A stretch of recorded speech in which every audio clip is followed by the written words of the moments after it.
हामी सबैजना यस कक्षमा भेला भएका छौँ। अब पुस्तकलाई लोकार्पण गर्ने समय आएको छ। हामी नेपालमा चाहिँ के गर्छौँ भन्दा व्यक्तिलाई पुस्तक दिएर हामी लोकार्पित गर्छौँ। म दुईजना व्यक्तित्वलाई मञ्चमा बोलाउन चाहन्छु। सुनिल बाबु श्रेष्ठजी, उपकुलपति, राष्ट्रिय विज्ञान तथा प्रविधि प्रतिष्ठान। त्यसै गरी यस कार्यक्रमका अब के भनौँ, अभिभावक भनौँ, यजमान भनौँ, श्री चिरी बाबु महर्जनजी, ललितपुर महानगरपालिकाका महानुभाव।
सफल पनि भयो।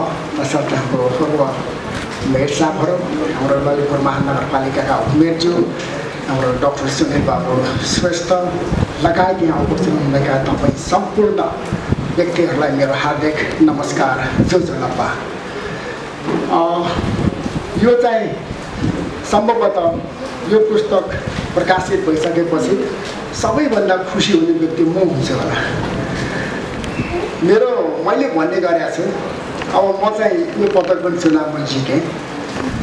अब गएको 5 वर्षको दौरानमा हामीले धेरै काम गऱ्यौँ, तर हिटीको सन्दर्भमा चाहिँ म चाहिँ असफलै भएँ। कुनै पनि हिटीमा चाहिँ पानी झार्न सकेन। अघि हाम्रो पद्मसुन्दर जोशीजीले भने जस्तै कुनै ठाउँमा चाहिँ राजनीतिक रूपले पनि प्ले गर्दो रहेछ। यो उपभोक्ता समितिमा मेरो मान्छे राख्नुपर्ने, मेयरले राखेन भनेर चाहिँ भित्र पनि अलिकति त्यो चाहिँ गेम प्ले गर्दो रहेछ भने कुनै ठाउँमा चाहिँ सहयोगी नगरी बस यी र यस्ता कुराहरूले गर्दाखेरि चाहिँ साह्रै साह्रो गाह्रो पर्यो। र मैले अहिलेसम्म तपाईँको अगाडि मैले चाहिँ एक्नोलेज गर्नै पर्छ कि कुनै पनि ढुङ्गे धारामा पानी झार्न सकेको छैन, तर प्रयास जारी छ। मैले चाहिँ प्रयास गरेपछि म चाहिँ त्यो काम सफलै भुतै पारेर छोड्ने मेरो बानी छ। अब हेरौँ यसमा चाहिँ कस्तो हुन्छ। अब यो भन्दै गर्दा अघि पद्मसुन्दर जोशीजीले निकै महत्त्वपूर्ण कुराहरू गर्नुभयो। अब यहाँको सिस्टममा ढुङ्गे धारामा पानी झार्नु, इनारमा पानी आउनु, यो चाहिँ एउटा जुन सिस्टम छ, त्यो सिस्टम जबसम्म रिभाइभ हुँदैन इट डजन्ट वर्क, यसले काम गर्दैन भन्ने चाहिँ मेरो पनि ठम्ब्याइ हो। तसर्थ मैले यहाँहरूसम्म चाहिँ यो भन्न पाउँदा म औधी खुसी हुन्छु, रमाउँछु कि हामी बाल्यकालमा म त्रिपन्न स्कुलमा पढ्थेँ अनि एउटा भकुन्डो लिएर हामी चाहिँ लगन खेल्न भकुन्डो खेल्न जान्थ्यौँ। जताततै ओपन स्पेस हुन्थ्यो अनि यस्तै झरीको टाइममा चाहिँ जताततै स्विमिङ पुल हुन्थ्यो, अर्थात् पानी जमिरहेको। त्यहीँ फुटबल खेल्यो अनि त्यहीँ स्विमिङ गर्यो, सम्भवतः त्यहीँ स्विमिङ गरेर स्विमिङ गर्न जानेको होला भन्ने मेरो ठम्ब्याइ रह्यो। तर पछि कालान्तरमा गएर चाहिँ त्यो जग्गा आर्मीले लियो। अब कोही पनि भित्र जान पाएन र आर्मीले लिएर पनि अलिकति रहरलाग्दो गरिकन त्यहाँ चाहिँ व्यवस्थापन गरेको भए हामी औधी खुसी हुन्थ्यौँ होला, तर त्यो पनि भएन। र त्यो चाहिँ जति हामी बचपन बेला देखिने पोखरीहरू थिए ती पोखरीहरूमा चाहिँ कमलको फुल सुन्थ्यो। त्यो कमलको फुलको जुन त्यो पात छ त्यो पातमा हामी नेवारहरू चाहिँ भोज खान्थ्यौँ। मध्य जात्रा हुँदाखेरि त्यही पात राखेर त्यसमा चाहिँ भगवान्लाई भोज चढाउँथ्यौँ। तर अहिले त्यो सिस्टम छैन। तसर्थ यसलाई चाहिँ फेरि रिभाइभ गर्नुपर्छ भन्ने चाहिँ मेरो सङ्कल्प रह्यो। र अर्को पनि कुरा के त भन्दाखेरि अघि पद्मसुन्दर सरले चाहिँ जुन पिक्टोरियल प्रेजेन्टेसन गर्नुभयो यहाँ चाहिँ त्यो यसको चाहिँ ल्यान्डस्केपिङ जसरी देखाइयो उहाँले त्यो मध्ये चाहिँ सबैभन्दा माथि पोखरी देखाइयो हो त्योभन्दा डाउन स्ट्रिमतिर गएर हिटीहरू छन् मङ्ग हिटी तङ्ग हिटी सौभ हिटी त्यता छन् त्यो पछि गएर बस्तीहरू छन् च्यासल भिन्डलाची यी बस्तीहरू चाहिँ तल छन् बस यो त ठ्याक्कै सिस्टम अनुसार त मिल्छ नि त तर लगनखेलमा जब पहिलाको अनुसार चाहिँ त्यहाँ त्यत्रो पोखरीहरू थिए ती पोखरीहरू छैनन् तसर्थ अहिले त्यो मङ्ग हिटी तङ्ग हिटीमा चाहिँ पानी झरेन यसमा चाहिँ कसैलाई ब्लेम लाएर चाहिँ हुने कुरा होइन र त्यही कुरालाई मध्यनजर राखेर हामीले चाहिँ ललितपुर महानगरपालिकाले राजदलसँग हामीले एमओयू गऱ्यौँ त्यो लगनखेलको अघि देखाएको जुन पिक्चर छ लगनखेलको स्तूप त्यो स्तूपको दक्षिण त्यो स्तूपको पश्चिम टोटलमा चाहिँ लगभग 30 रोपनी जग्गा आउँछ त्यो जग्गा चाहिँ हामीले फिर्ता लियौँ त्यो जग्गा चाहिँ हामीले एमओयू गरेर फिर्ता ल्याउँ हालाकि लालपूर्जामा त उहाँहरूकै नाउँ छ होइन something is better than nothing भन्छ नि होइन बस हाम्रो भोग चलनमा ल्याउने भनेर चाहिँ त्यो 30 रोपनी जग्गा चाहिँ हामीले फिर्ता लियौँ त्यो सँगै अघि जोशी सरले भने जस्तै त्यहाँ चाहिँ सप्तपातल पोखरी छ त्यो सप्तपातल पोखरी 14 रोपनी 10 आना 2 पैसा जग्गा 2034 सालमा एउटा स्कुललाई चाहिँ स्वामित्व दिएको थियो लालपूर्जा दिएको थियो त्यसमा चाहिँ हाम्रो पूर्णदायीहरू त्यसको चाहिँ टोटल एकदम विरोध गरेर उहाँले चाहिँ मुद्दा गर्नुभयो र आजभन्दा लगभग 26 महिना जति अगाडि उहाँले मुद्दा जित्नुभयो र त्यो चाहिँ फेरि फर्कियो स्कुलको नामबाट चाहिँ लालपूर्जा कति भएर स्थानीयको नाउँमा आइपुग्यो त्यसपछि मैले उहाँलाई भने तपाईँले यहाँ चाहिँ जे पायो त्यो नगर्नुहोस् यो चाहिँ एकदमै महत्त्वपूर्ण सुनको टुक्रा हो यो चाहिँ तसर्थ यसलाई चाहिँ एउटा प्लान वेमा जाउँ भनेर मैले उहाँले एउटा प्रोजेक्ट दिएँ र त्यहाँ चाहिँ हामीले डिपिआर गरायौँ त्यो डिपिआर गरेर गराउँदै गर्दा त्यो डिपिआरको फाइनल रिपोर्ट आउनुभन्दा अगाडि भर्खर भने जस्तै त्यो 30 रोपनी जग्गाको पनि राजदलसँग कुरा मिल्यो उहाँहरूसँग हामीले एमओयू गरेर त्यो 30 रोपनी जग्गा पनि सिद्धान्त त फिर्ता लियो भनेपछि त्यो 30 प्लस यो 15 गर्दाखेरि चाहिँ 45 रोपनी जग्गा चाहिँ त्यहाँ अहिले उपलब्ध भयो त्यो 45 रोपनी जग्गामा चाहिँ मेरो कन्सेप्ट अनुसार आम नट एन इन्जिनियर तर मेरो कन्सेप्ट चाहिँ के त भन्दाखेरि त्यहाँ चाहिँ ग्रिन एन्ड ब्लू प्रोजेक्ट बनाउने भनेर अहिले चाहिँ हामीले काम अगाडि बढाइसकेका छौँ र यो भन्दै गर्दा आर्मीले दिन्छु भन्ने हामीले चाहिँ लिन्छौँ भन्ने तर कालान्तरसम्म लिएन भने आर्मी नै हो माथिको आदेश भने कहाँ हो थाहा हुँदैन छेकबार लागु हुन्छ छिर्नै पाउँदैन तसर्थ हामीले के गर्यौँ भने अहिलेको निमित्त हामी त्यो 45 रोपनी जग्गामा चाहिँ ट्रान्सप्यारेन्ट ग्रिन फेन्स यहाँले देख्नुभएको छ इन्जिनियरिङ क्याम्पस अगाडि झौलाखेलको चाहिँ फुटबल ग्राउन्ड जूको अगाडि लगनखेलको चाहिँ बुद्धि विकास मण्डल अगाडि त्यो चाहिँ जुन हरियो हामीले बार लगायौँ त्यसलाई चाहिँ मैले नाउँ दिएको चाहिँ ट्रान्सप्यारेन्ट ग्रिन फेन्स हो त्यो 3टा प्रोजेक्ट चाहिँ वी एकम्प्लिस लास्ट इयर हामीले त्यो चाहिँ सिद्ध्यायौँ र त्यही प्रोजेक्ट ठ्याक्कै त्यही डिजाइन फेरि त्यो डिजाइन भनेको चाहिँ नगरपालिकाको डिजाइन होइन इन्जिनियरिङ पुलिचोक इन्जिनियरिङ क्याम्पसको आर्किटेक्टको फाइनल इयरमा पढ्दै गरेको विद्यार्थीहरूको बिचमा चाहिँ हामीले कम्पिटिसन गराएका थियौँ त्यो कम्पिटिसनमा जितेको डिजाइन हुन्छ बस त्यही डिजाइन अन्तर्गत अहिले हामीले चाहिँ त्यो 45 रोपनी जग्गामा पोखरीमा चाहिँ हामी अहिले आर्मीले दिन्छु भन्न साथै लिइहाल्नुपर्छ भनेर आर्मीको तर्फबाट चाहिँ उहाँहरूलाई एक्सेस नहुने गरिकन हामी चाहिँ यो ब्यारिकेड लगाउँदैछौँ त्यो काम चाहिँ सुरु भइसकेको छ मलाई जहाँसम्म लाग्छ यो चाहिँ छिटोभन्दा छिटो सम्पन्न हुन्छ अब यो ठाउँमा मैले भनेको छु 2.5-3 वर्षभित्रमा चाहिँ म कमलको फुल फुलाउँछु भनेर फाइफी त गरेँ यस्तो भूमि भनेकै कमलको फुल हो तसर्थ फुल्छ भन्ने चाहिँ मेरो धारणा हो तर यो भन्दै गर्दा हामीले चाहिँ सुरुको टाइममा त्यो जुन 45 रोपनी जग्गा छ त्यसलाई आइसोलेट गर्नु पर्यो which we are doing currently त्यसपछि हामी त्यहाँ चाहिँ कमलको फुल फुलाउनुको निमित्त मैले भक्तपुरको मेयर साहबसँग पनि कुरा गरिसकेँ त्यहाँको म्यान पावर उपलब्ध गराइदिनुहोस् भनेर उहाँले हुन्छ मेयर साहब भन्नुभएको छ तसर्थ वी आर क्वाइट पोजिटिभ कि यो काम हुन्छ अब त्यहाँ चाहिँ मतलब 45 रोपनी जग्गाभित्रमा कतिमा पनि हामीले 25-30 रोपनी जग्गामा चाहिँ पानी जम्मा पार्न सक्यौँ र त्यसमा चाहिँ अघि पद्मसुन्दर सरले भने जस्तै टिका भैरवबाट यो सप्त पाताल पोखरीमा चाहिँ पहिला राजकुलो थियो र अहिले पनि यो चाहिँ 14.2 किलोमिटरको डिस्टेन्सबाट चाहिँ त्यो राजकुलोको व्यवस्थापन छ तर सुनाकोटीसम्म चाहिँ त्यो राजकुलो अहिलेसम्म छ तर त्यो पछि चाहिँ यो चाहिँ छैन बिग्रियो अहिले चाहिँ त्यसको व्यवस्थापन छैन तसर्थ मैले पद्मसुन्दर सरलाई नै मैले चाहिँ यो यसको निमित्त सरले एउटा स्टडी गरेर मलाई रिपोर्ट दिनुहोस् भनेर उहाँले चाहिँ मैले एउटा सानो प्याकेजको काम दिएको छु उहाँले चाहिँ हुन्छ बेन साहब म यो तुरन्तै गरेर तपाईँलाई पेस गर्छु भन्नुभयो त्यसैले मैले चाहिँ एकदम फिङ्गर क्रस गरिराखेको छु है सर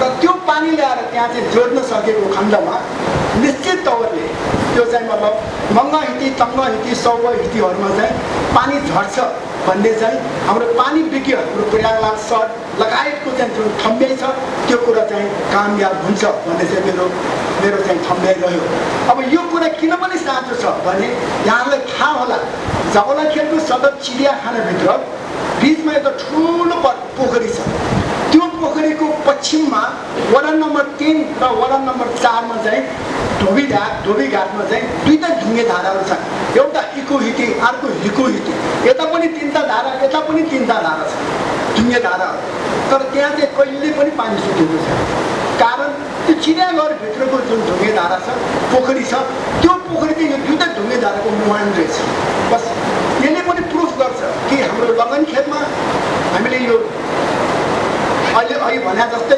हामीले पानीको व्यवस्थापन गर्न सक्यौँ भने यो मुनिको तङ्गा हिटी मङ्गा हिटी सौग हिटीहरूमा चाहिँ पानी झर्छ अथवा त्यहाँ हामीले केही गर्नुपर्छ होला त्यो हामी गरौँला भन्ने कुरा चाहिँ मैले यहाँहरूसँग निवेदन गरेँ अब मलाई धेरै कुरा भन्नु त छैन अब हुन त धेरै कुरा भन्ने रहर छ तर एउटै कुरा चाहिँ मैले यहाँहरूसँग चाहिँ के निवेदन गर्न चाहेँ भने मैले ललितपुर महानगरपालिका चाहिँ एउटा स्मार्ट सिटी बनाउने भन्ने हेतुले हामी लागि परेका छौँ तर स्मार्ट सिटी भन्नासाथ यहाँको सम्पदालाई चाहिँ नट टु बी टच्ड त्यसलाई चाहिँ बिगार नगरिकन हामीले चाहिँ स्मार्ट सिटी बनाउनु पर्छ भन्ने मेरो भनाइरह्यो र यो भन्दै गर्दा हामीले चाहिँ यस्ता सम्पदाहरूलाई चाहिँ हामीले एकदमै कसरी यसलाई रिभाइभ गर्ने हो कसरी यसलाई जीवन्तता दिने हो त्यसतर्फ चाहिँ हाम्रो ध्यान आकर्षित भइरहेको छ उदाहरणको रूपमा अहिले मङ्गल बजारमा जुन चाहिँ अहिले सरले भन्नुभयो कि त्यहाँ चाहिँ 6औं स्थानमा बनेको मङ्गा हिटी छ नेपालको सबैभन्दा ओल्डेस्ट हिटी अहिले चाहिँ पानी झरिरहेको छ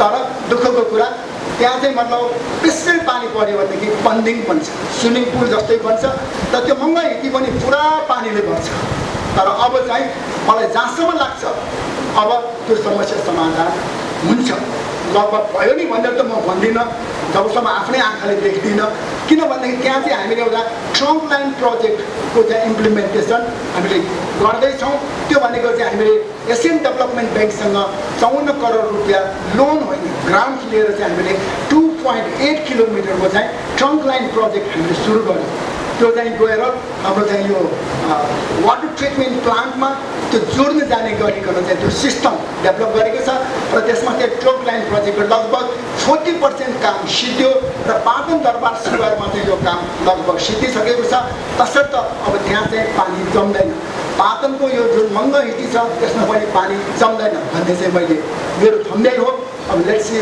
व्हाट इट ह्यापन्स तर एउटै कुरा के त भन्दाखेरि हिजोको अवस्थासम्ममा त्यहाँ चाहिँ त्यसरी पानी पऱ्यो भने स्विमिङ पुल बन्थ्यो अनि त्यो मङ्गा हिटीमा पनि पानी तनातन हुन्थ्यो अनि अहिलेको हाम्रो सामाजिक सञ्जालका अभियन्ता भाइ बहिनीहरूले चाहिँ त्यहाँ डुङ्गा चलाइदिन्थ्यो ढुङ्गा चला त्यसमा चाहिँ चिरीबाबुको फोटो टक्क राखेर चिरीबाबु मार चाहिँ ढुङ्गामा सहे भनेर चाहिँ लेख्नु तर अब मलाई जहाँसम्म लाग्छ they are not going to get such chances again यो चाहिँ अन्तिम होला भन्ने मेरो चाहिँ भनाइ छ कसरी यति कुरा मैले यहाँ समस्या निवेदन गरेँ अब भन्ने कुरा त धेरै नै छ यो मध्येमा पनि अघि हाम्रो पद्मसुन्दर सरले भन्नुभयो कि पाटन राजदलभित्र हामीले 51वटा यो पिठहरू पिठी भन्छ होइन सर 51वटा पिठहरू बनाएर त्यसको चाहिँ मतलब हामीले चाहिँ आकाशमा चाहिँ परेको वाटरलाई चाहिँ ग्राउन्ड वाटरमा रिचार्ज गर्नको निमित्त मैले अस्ति आफैले त्यसको चाहिँ उद्घाटन गरेर बनाएँ र यस्तो काममा चाहिँ हामीले धेरैलाई प्रोत्साहन गरिरहेका छौँ र हामीले सकेसम्म पिसिसी गर्दै नगर्दै भन्ने चाहिँ हाम्रो ठम्मै रह्यो। तर कुनै पनि ठाउँमा भूगोलले नदिएको ठाउँमा बाहेक हामी चाहिँ पिसिसी नगर्ने भन्ने चाहिँ हाम्रो नीति रहेको छ। बस यी र यस्ता कुराहरूमा सहरहरू जस्तो एकदमै विज्ञ व्यक्तिहरूको तर्फबाट ललितपुर महानगरपालिकाले सदा सर्वदा यहाँको तर्फबाट चाहिँ हामीले चाहिँ सुझावहरू पाउँदै गरौँ भन्ने चाहिँ मैले आशा व्यक्त गर्दै आजको यो ढिकी प्रणाली भन्ने जुन महत्त्वपूर्ण ज्यादै महत्त्वपूर्ण पुस्तक हाम्रो पद्मसुन्दर सरले लेख्नुभयो, नेपालको हाम्रो किरणजीले प्रकाशन गर्नुभयो, यसको लागि तपाईँहरूलाई चाहिँ धेरै धेरै धन्यवाद। ललितपुर महानगरपालिका र मेरो स्वयंको तर्फबाट यहाँहरूलाई चाहिँ साधुवाद म भन्न चाहेँ। र यही मौकामा मैले हाम्रो पूर्णलाई पनि देखिरहेको छु, पूर्णबहादुर कायस्थ, उहाँले चाहिँ यो लगन खेलको सप्त पाताल पोखरीको 14 रोपनी 10 आना 2 पैसा जग्गा फिर्ता ल्याउनुको निमित्त कुनै पनि एउटा व्यक्ति विशेषले लगभग 20 वर्षसम्म मुद्दा लड्नु भनेको चान्चिने कुरा होइन, तर उहाँले चाहिँ मुद्दा लडेर जितेर ल्याउनु भयो। तसर्थ उहाँलाई चाहिँ म मुरी धन्यवाद ज्ञापन गर्न चाहन्छु। र मैले भन्ने गरेको छु कि ललितपुर महानगरपालिकाको तर्फबाट उहाँ जस्तो व्यक्तित्वलाई चाहिँ हामी सम्मान गर्छौँ। अब त्यो सम्मानको दिन आउँदै गर्छ है पूर्णलाई। बस यति कुरा मैले व्यक्त गर्दै यहाँहरू सबैलाई हार्दिक धन्यवाद ज्ञापन गर्दै मेरो धन्यवादको अर्कोलाई पनि धन्यवाद सबैलाई धन्यवाद है। यहाँहरू सबैलाई हार्दिक धन्यवाद व्यक्त गर्दै म बिदा हुन्छु। नमस्कार। जो काठमाडौँ सभ्यताको पानी प्रणाली र सांस्कृतिक परम्पराका ज्ञाता पद्मसुन्दर जोशी दिगो सहरी विकासका योजनाकार हुनुहुन्छ।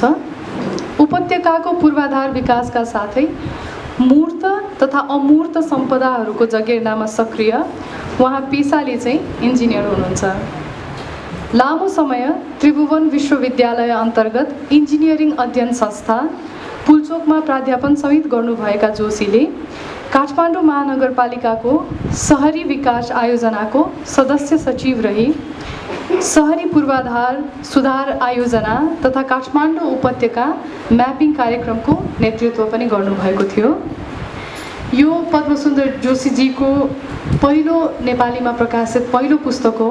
उहाँको लेखहरू, उहाँका टेलिभिजन इन्टरभ्युजहरू, उहाँका यस्तै खालका पब्लिक डिस्कोर्सेसहरू तपाईँहरूले सुन्दै हेर्दै आउनुभएको होला। अब हुन त यो पुस्तकको विषयमा कुरा गर्दाखेरि म प्रकाशकका नाताले यहाँ कुरा गर्दैछु नेपालय प्रकाशनका तर्फबाट। यो पुस्तक चाहिँ हामी कहाँ लगभग 2 वर्षभन्दा अगाडि नै आइपुगेको पुस्तक हो र हामीले यसलाई छापिसकेको पनि केही समय भइसकेको छ। तर यो बिचको समयावधिमा चाहिँ विभिन्न चिजहरू भयो। कहिले कोभिड भयो है, त्यस पछाडि युक्रेन युद्धले पनि भाउ बढ्ने, कहिले के हुने इत्यादि कारणहरूले गर्दाखेरि चाहिँ यो किताब चाहिँ हामीले बजारमा ल्याउन पाएका थिएनौँ। तर अहिले एकदमै संयोगान्त है, अब त्यसमा कमेडी अथवा सुखद संयोग चाहिँ हामीलाई के परेको छ भनेर भन्दाखेरि प्रकाशकका नाताले यो किताब चाहिँ अहिलेको बर्खाकालमा, अहिलेको मनसुनमा यसले चाहिँ विमोचनका लागि अन्तिम प्रारूप पायो। अब बर्खा किन महत्त्वपूर्ण रह्यो र यो बर्खाकाल हाम्रो लागि संयोगिक किन रह्यो यो किताब विमोचन गर्नका लागि भनेर भन्दाखेरि, हुन त यो कक्षमा तपाईँहरू धेरैजना विज्ञहरू हुनुहुन्छ, तर मैले यहाँ तपाईँहरूलाई सम्झाउनु पर्दाखेरि वर्षा ऋतुको अथवा बर्खाको काठमाडौँसँग अत्यन्त सन्निकट सम्बन्ध रहेको छ। सन्निकट कुन अर्थमा भनेर भन्नु होला यहाँहरूले। हामीले काठमाडौँ उपत्यकाको सभ्यतालाई यसका समकालीन अन्य सभ्यताहरूसँग तुलना गरेर हेर्दाखेरि, अन्य सभ्यता भन्नाले सिन्धु घाटीको सभ्यता होला, गङ्गा प्रसवण क्षेत्रको सभ्यता होला, अथवा मिश्रको नाइल नदीको सभ्यता होला। ती सभ्यताहरूसँग दाँजेर हेर्दाखेरि हामीले काठमाडौँको सभ्यतामा एउटा मौलिकता के पाउँछौँ भन्दाखेरि ती सबै प्राचीन सभ्यताहरू विशालकाय नदीहरूको किनारमा बसेका हुन्थे, नदीको तटमा बसेका हुन्थे। तर काठमाडौँ उपत्यकाको सभ्यता यस्तो सभ्यता रह्यो र यो आदिमकालीन सभ्यता पनि हो। यो यस्तो सभ्यता रह्यो जुन चाहिँ फाँटमा तराईको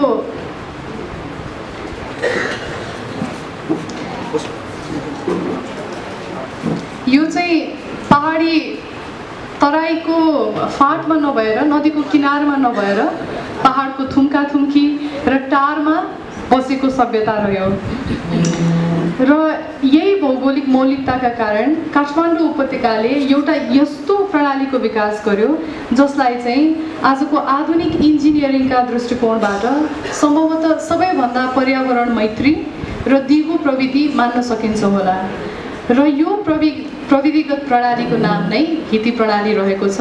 यसको विषयमा अब केही समयमा हाम्रा लेखक पद्मसुन्दर जोशीजीले सविस्तार व्याख्यान गर्नुहुनेछ भिडियो स्लाइड्सहरू सहित, होइन।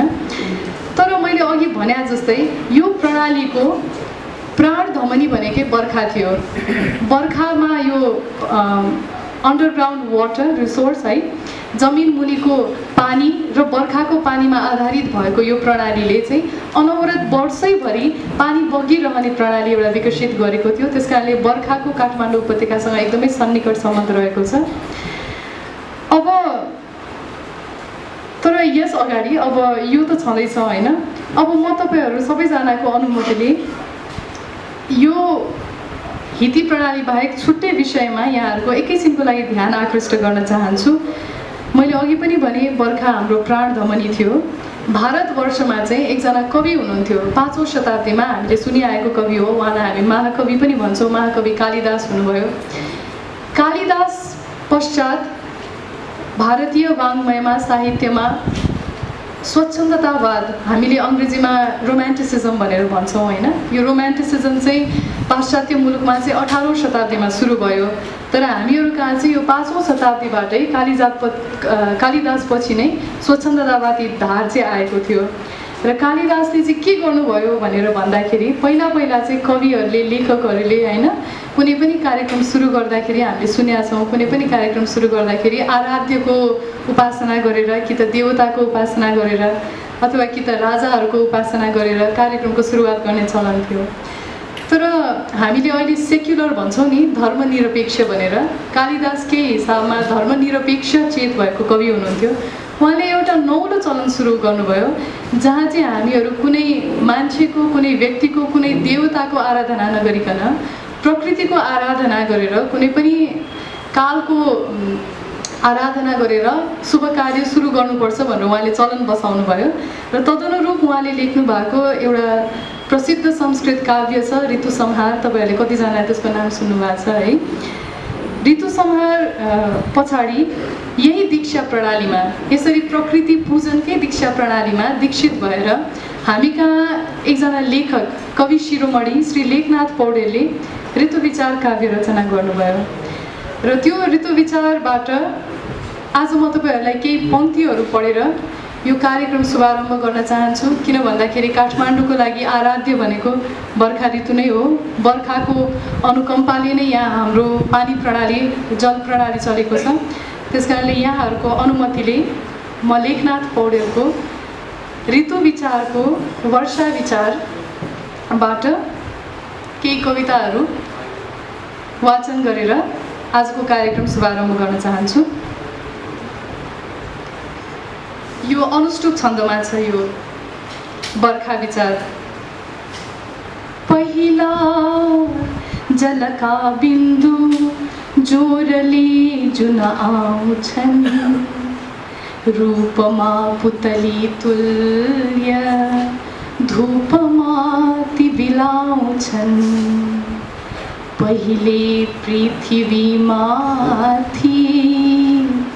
वर्षदा जलदर्दरी सुगन्धी वाफ निस्कन्छ, आनन्दोच्छ्वास झैँ गरी।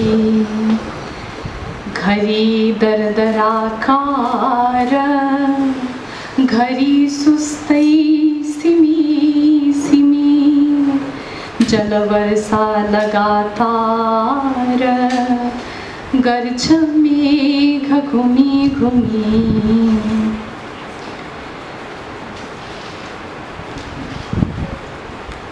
अध्यारा रातमा सुन्दा वर्षाको झमझमावट,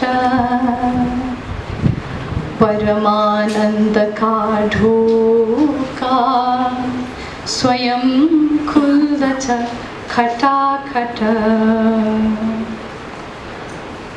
अब तपाईहरुलाई म एउटा अनसोलिसिटेड एउटा इन्फर्मेसन दिन्छु है। पहिला भानुभक्त आचार्यको कविता पढ्दाखेरि तपाईहरुले धेरै नेपाली खुट्टा काटेको शब्दहरू सुन्नु भएको छ होला। त्यसलाई पनि व्यङ्ग्य गरेर यही वर्षा विचारमा हाम्रो कविले लेख्नु भएको छ। हेरी नसक्नु पारी पर्खाल बडे बडे नेपाली कविले खुट्टा काटेका वर्ण झै लडे। लोको पकार मासुम प्यो मेघले सब जीवन सबै यस्तै भएदेखि दुःख हुन्थ्यो हरेकिन। वर्षाको सुरुमा हर्ष अन्त्यमा पनि हर्ष छ। विशेष अरुमा भन्दा वर्षामा यो प्रकर्ष छ। हुन त मधुर मेरो छैन वर्षा विचार। नजर गर्नु होला तै पनि एक बार। भनिकन कर जोडी हार्दिक स्नेह साथ गर्दछ कविलाई प्रार्थनाले। प्रमुख आकर्षण हाम्रा लेखक श्री पद्मसुन्दर जोशीजीलाई हिती प्रणालीको बारेमा हामीलाई व्याख्यान गरिदिनुको लागि म मञ्चमा आमन्त्रण गर्दछु र यो लगभग 30 देखि 35 मिनेटको हुनेछ र सभामा हामीले सभ्य कसलाई भन्यौं भनेर भन्दाखेरि जो सभामा बस्न जानेको छ त्यो व्यक्तिलाई सभ्य भन्यौं।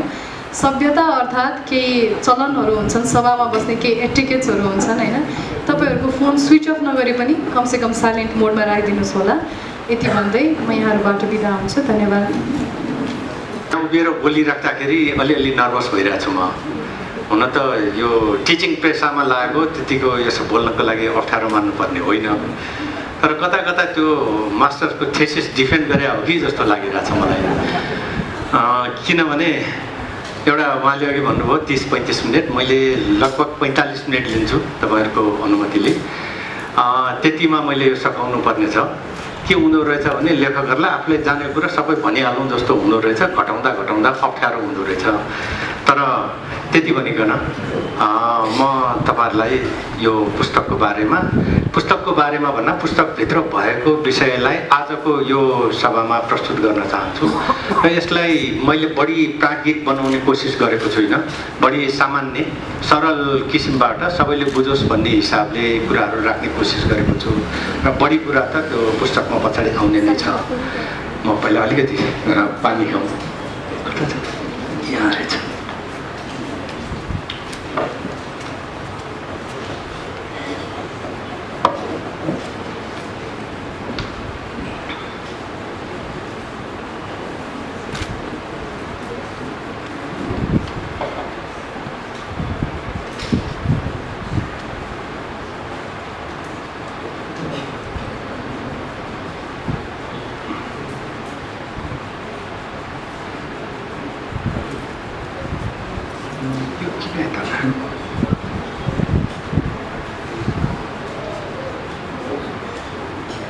मलाई लाग्छ अधिकांश आज यो हलमा उपस्थित महानुभावहरू काठमाडौँ उपत्यकामै जन्मेको नभए पनि यो बिचमा पेशागत सबै हिसाबले हुनुहुन्छ र काठमाडौँ देख्नु भएको छ। तर त्यसलाई अलिकति फरक किसिमबाट मैले व्याख्या गर्ने कोसिस गर्छु। काठमाडौँ उपत्यकामा लगभग 40-45-50 वटा बस्तीहरू छन्, परम्परागत बस्तीहरू। ती परम्परागत बस्तीको इतिहास हेर्ने हो भने किराँत सभ्यताको जगमा लिच्छवीहरूले विकास गरेको यसलाई चाहिँ मल्लकालमा चाहिँ व्यापकता दिएको थियो र तर त्यो बस्तीहरूलाई अलि नियालेर हेर्ने हो भने चाहिँ पर्यावरणीय हिसाबले चाहिँ 3 वटा चक्रमा चाहिँ त्यो बस्ती बसालेको देखिन्छ। बिचमा यो ह्युमन डोमेन भनेर मानव बस्ती, त्यो मानव बस्तीको वरिपरि कृषिको लागि र अनि कृषि क्षेत्रको वरिपरि चाहिँ नेचुरल डोमेन भनेर प्राकृतिक आधार बनाएको छ।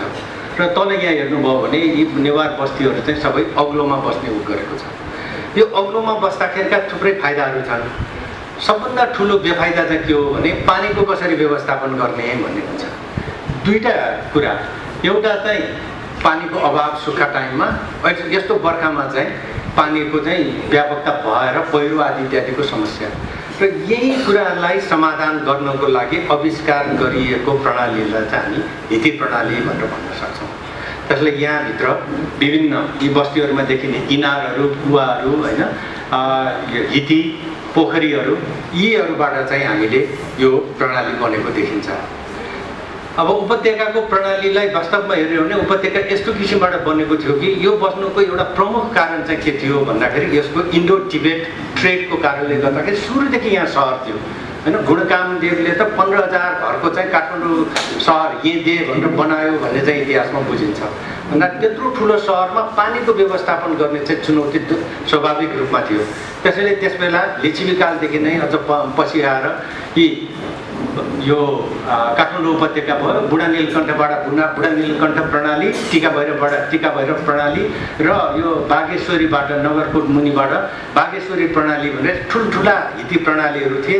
त्योदेखि बाहेक साना त यो प्रत्येक यो कालोदेखिको सबै सहरमा प्रणालीहरू थिए। अब पुरानो इतिहास पल्टाएर जाने हो भने हितीको इतिहास हेर्ने सबभन्दा लिखित रूपमा त्यसको प्रमाण चाहिँ कहाँ भेटिन्छ भनेर भन्दाखेरि त्यो भेटिने भनेको चाहिँ यो सिनगु बिहार भनेर स्वयम्भूमा वृषदेव भन्ने राजाले, लिच्छवी राजाले इस्टाब्लिस गरेको त्यहाँ एउटा प्रणाली बनाएको भन्ने चाहिँ गोपाल राज वंशावलीमा राखेको भेटिन्छ। तर अहिलेसम्म चलिरहेको हितीको कुरा गर्ने हो भने आजभन्दा 1500 भन्दा वर्ष अगाडि मानदेवको नाति भारवीले इस्टाब्लिस गरेको 570 एडीको जुन हामी मङ्ग हिटी भनेर भन्छौँ, यो मङ्ग हिटी चाहिँ अहिलेसम्म चलिरहेछ। 570 एडीबाट आजसम्म चलिरहेको सबभन्दा पुरानो हो। उनले नै 20 वर्ष अगाडि इस्टाब्लिस गरेको यो हाँडी गाउँमा चाहिँ अर्को 550 एडीमा इस्टाब्लिस गरेको अर्को हिती छ। त्यो चाहिँ हिती अब उपलब्ध छैन, पानी चल्दैन। यो इतिहासबाट अहिलेसम्म आइसक्दाखेरि थुप्रै हितीहरू बने, कति चले, कति बिग्रिए, होइन। त्यसमध्येको अहिले हाम्रो काठमाडौँ उपत्यका म्यापिङ यो के अरे उपत्यका खानेपानी व्यवस्थापन बोर्डले गरेको रिसेन्ट अध्ययन अनुसार चाहिँ यो 10वटा नगरपालिकाहरूको अध्ययन गर्दाखेरि 573वटा हितीहरू भेटाइएको थियो। त्यो 573 हितीको अवस्था चाहिँ के छ भने लगभग 200वटा हितीमा अहिले यस्तो बर्खा आदि इत्यादिमा पानी चल्छ र जस पानी चलिरहेछ भनौँ। 280वटा जति हितीहरूमा चाहिँ पुरै सुक्खा भइसकेको छ र 94 हितीहरूको त नामो निशान छैन। नामै नभएको त अझ 42वटा त कहाँ छ भन्ने पनि थाहा छैन। त्यो त्यहाँका लोकल मान्छेहरूले यहाँ हिती थियो भन्ने मात्र अवस्थामा हाम्रो हिती रहेको छ। तर यो हितीमा तपाईँ हामीले नुहाएका थियौँ होला, खेलेका थियौँ होला, होइन, लुगा धोएका थियौँ होला, के गरेका थियौँ होला। त्यो हितीले काम कसरी गर्छ त भन्ने कुरा चाहिँ अलिकति इलिस्ट्रेसन चाहिँ म यहाँ राख्न चाहन्छु अनि सबैले बुझ्छन् होला जस्तो मलाई लाग्छ। हिती बन्नको लागि सबभन्दा पहिला चाहिँ यो जमिन मुनि जलभण्डार चाहिँ हामीले खोज्छौँ र त्यो जलभण्डार जहाँ राम्रोसँग पानी आउने जलभण्डार भेटिन्छ त्यहाँ एउटा चाहिँ नाभिमण्डल भनेर एउटा इन्टेक स्ट्रक्चर बनाउँछौँ र त्यो इन्टेक स्ट्रक्चरलाई जोड्नको लागि चाहिँ हिटी डुम भनेर त्यहाँबाट यो पानी मार्ग चाहिँ हामीले बनाउँछौँ र अनि हामीलाई जहाँ बस्तीमा चाहिएको हो त्यहाँ गएर हिटी गा भनेर यसरी हिटी बनाउँछौँ र यहाँ पानी आउँछ अनि त्यसको निकास यसरी जान्छ। यति त सामान्यतः हिती प्रत्येक जसो हितीमा हुने कुरा भयो। तर त्यो सँगसँगै कतिपय हितीहरूमा चाहिँ योभन्दा थप कुरा के हुन्छ भने यसलाई चाहिँ पेरिनियल 12 मासे चल्न सक्ने बनाउनु पर्यो भनेर चाहिँ त्योभन्दा अप स्ट्रिममा चाहिँ पोखरी खनेर बर्सातको पानीहरू सबै जम्मा गरेर यो राखेको हुन्छ। त्यहाँबाट पानी चुहिएर रसाएर गएर चाहिँ यो जलभण्डारलाई चाहिँ अझ बलियो बनाउने काम गर्छ र अझ त्यसलाई पनि 12 महिना चलोस् भनेर चाहिँ राजपुलोहरू लिएर आएर यसमा जोड्ने काम गर्छ र यसरी समग्रतामा हिती चाहिँ यो सिस्टमबाट चलेको हुन्छ। र अब अहिले हामीले प्रायः जसो देखिरहेको चाहिँ यो हिती गा मात्र देखिरहेको छौँ, यहाँ भित्रका कुराहरू फरक हुन गएको छ। त्यसैले एउटा कम्प्लिट हितीको कुरा गर्ने हो भने त्यसमा 8वटा कुराहरू चाहिँ हुने गर्छ। जस्तो देह भनेर नेवारीमा भनिन्छ राजकुलो, पोखरी, जलभण्डार, भूमिगत जलभण्डार आकोफर भयो, नाभिमण्डल इन्टेक स्ट्रक्चर, अनि हितीदुम भनेर यो जलमार्ग, पानी मार्ग र अनि हितीगार, अनि हितीमङ्ग र निकास। यसलाई एकदमै छोटकरीमा म जान्छु। सबभन्दा पहिला नाभिमण्डल। अब यो नाभिमण्डल भनेको सबभन्दा क्लिष्ट, यहाँभित्रको जो मेरो विचारमा सबभन्दा क्लिष्ट चिज हो, जुन चाहिँ हामीले लगभग देखेका छैनौँ, धेरैले देखेकै छैन, केही मानिसहरूले देख्नु भएको छ। एउटा दुईवटा हेर्ने मैले पनि सो अवसर पाएको छु। त्यो हेर्ने हो भने चाहिँ यसमा चाहिँ 4-5 थरीका नाभिमण्डलहरू बनेको पाइन्छ, देखिन्छ। अब त्यो सबैलाई त अहिले वर्णन गर्न साध्य नहोला, एउटा अथवा दुईवटा चाहिँ म यहाँ एक्सप्लेन गर्छु। यो चाहिँ साधारण खालको नाभिमण्डल, यो नटुवा हिती भनेर यही पाटनमा पुल्चोकबाट पस्ने बेलामा त्यहाँ उत्खनन गरेर खोल्दाखेरि देखिएको हिती हो। यहाँ चाहिँ के हुन्छ भने यो तल अथल राखेको छ, वरिपरिको पानी सोच्नको लागि यो च्याफी भनेर ढुङ्गाको गोलो गोलो 1 इन्ची 1.5 इन्चीको पेबल्सहरू, त्यो पेबल्सले घेरेर राख्छ र यसको वरिपरि चाहिँ रेडियल प्याटर्नमा ब्रिक इँटालाई राखेर यहाँको पानी यो अथलमा जम्मा गरिन्छ। यसरी अथलमा जम्मा गर्दाखेरि यो चाहिँ मजाले इन्जिनियरिङ हिसाबले हेर्ने हो भने यहाँ नेगेटिभ प्रेसर क्रिएट गर्छ र यो पानीलाई स्टक गरेर यो छिद्रबाट चाहिँ यसमा पानी जम्मा हुन्छ र यहाँबाट चाहिँ जाने गर्छ। यसरी पानी सङ्कलन गरिन्छ। यो जमिन मुनिको माथिबाट ढुङ्गाले अथवा काठले चाहिँ यसलाई छोपेको हुन्छ। र अर्को एउटा चाहिँ आगा नाभिमण्डल भन्नु भनिन्छ। यो आगा भनेर भनेको नेवारहरूले कतिले बुझ्नुहुन्छ, धेरैले बुझ्नुपर्ने हो। आगा भनेको घ्याम्पो भन्दा पनि अलि ठुलो माटोको भाँडो हो, बाक्लो के अरे घ्याम्पो भन्दा ठुलो भाँडो हो, जसलाई चाहिँ पानी जम्मा गर्नलाई अथवा धानहरू स्टोर गर्नको लागि पनि युज गर्ने गरिन्छ। त्यो आगालाई उल्टाएर यो जमिनबाट तलबाट निस्केको पानीलाई त्यहाँ सङ्कलन गरिन्छ, वरिपरिको पानीको लागि पालहरू राखेर यो आगा नाभिमण्डलबाट लिएर जान्छ। र यसो जाँदाखेरि स्वाभाविक रूपमा हाम्रो धार्मिक हिसाबले पनि यहाँ नागको साधना गरेको हुन्छ। त्यो नागको साधना खास गरेर वरुण नागको साधना गरेर यहाँ माथि एउटा किस्ली राखेको हुन्छ। त्यो किस्लीमा यो सुपारी, पैसा होइन केही अक्षताहरू राखेर यसरी पूजा गरेर यसलाई जमिन मुनि गाडेर यसरी राखेको हुन्छ। यो आगा नाभिमण्डल भयो। तर साँच्चै नै मलाई चाहिँ अचम्मको लागेको इन्जिनियरिङ हिसाबले पनि अचम्म लागेको नाभिमण्डल चाहिँ यो हो। यो चाहिँ एउटा थ्यासफुमा वर्णित चित्र हो। यो थ्यासफु भनेको नेवारहरूले पहिला चाहिँ त्यो फोल्डेड बुक होइन, पट्याएको किताब हो, जस्तो हस्तलिखित किताब हो। त्यो हस्तलिखित किताबमा लेखेको यो चित्रलाई यो रेमन्ड भन्ने एकजना पहिला भक्तपुर डेभलपमेन्ट प्रोजेक्टमा काम गर्ने हुनुहुन्थ्यो, उहाँले किताब निकाल्नु भएको छ, वाटर कन्ड्युट्स अफ काठमाडौँ भ्याली भनेर। त्यो किताबमा चाहिँ उहाँले यसलाई एउटा फिल्ट्रेसन सिस्टम भनेर राख्नु भएको छ। तर मैले अध्ययन गर्दाखेरि चाहिँ यो फिल्ट्रेसन सिस्टम होइन। अझ भन्नुपर्दाखेरि नेवारहरूको हिटी सिस्टममा फिल्टर भनेको चाहिँ छैन जस्तो लाग्छ मलाई। तर त्यतातिर नजाउँ। यो कसरी काम गर्छ त भन्ने कुरा यहाँ हाम्रो मेरो आदरणीय गुरु हुनुहुन्छ, यहाँ काशीनाथ तमोर सर हुनुहुन्छ, उहाँसँग गएर मैले यसलाई बुझ्ने र सिक्ने मौका पाएँ। उहाँले एक्सप्लेन गरिदिनु भयो। यसलाई लगेर यसलाई अलि ठुलो पारेर पढ्न कोसिस गरेँ। यो बिचमा एउटा चिज लेखिरहेको छ, त्यहाँ नवल प्रपा पादङकुश भनेर लेखिरहेको छ यो नेवार भाषामा, यो के अरे प्रचलित लिपिमा। अनि यो नवल भनेको के रहेछ भन्ने कुरो त मैले पटक्कै बुझिनँ। उहाँले भन्नुभयो त्यो पनि बुझेन, नवचाका नवचा भनेर भन्नुभयो। नवचा भनेको नेवारीमा नवचा भनेको नेपालीमा न्याउरी मुसा। यो न्याउरी मुसाको दुलो हुँदो रहेछ यहाँनिर। न्याउरी मुसाको दुलो जत्रो पालबाट पानी बुर्र माथि आउने रहेछ। अनि तपाईँ हामीले देखाएको छौँ नि, जस्तो गुहेश्वरीमा जाँदाखेरि त्यहाँनिर त कलश निकालेर हामीले जल भनेर लिन्छौँ नि, हो त्यस्तै खालको जमिनबाट पानी आउने, तर यो चाहिँ जमिन मुनि। त्यो अथवा बगलामुखीमा जानुभयो भने देख्नुहुन्छ। त्यसरी पानी आउने ठाउँलाई, यसरी आएको पानीलाई वरिपरि कसरी फिजाउने, कसरी बनाउने, हिती प्रणाली कसरी बनाउने भन्नेको धेरै कुराहरू यहाँ एउटा चित्रमा लेखिएको छ। चारैतिर फैलिन्छ। फैलिसकेपछि यो सेतो सेतो देखेको यहाँनिर लेखिरहेछ ट्याफी थने भनेर लेखिरहेछ। भनेको ट्याफी अथवा च्याफीले भर्ने, त्यसलाई भर्ने मात्र होइन कसरी भर्ने भनेर पनि लेखिरहेछ यहाँ।